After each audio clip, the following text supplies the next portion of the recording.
music copyrighted?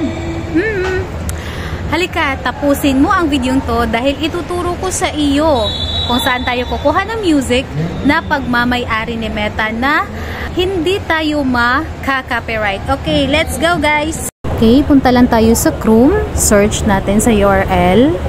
Tapos search natin yung Meta Business Suite Music. At gayon, pagkatapos, i-click natin yung desktop site para maging parang computer yung cellphone natin. Click natin yung Meta Sound Collection. Ayun na guys, ito yung mga music na pagmamay-ari ni Meta na kahit anong gamit natin ay hindi tayo makaka-copyright. Try natin to play guys. All the sentimental left up in your speaker. Know I'm stuck in your dome like a eureka. I'm obsessed with this. Obsessed.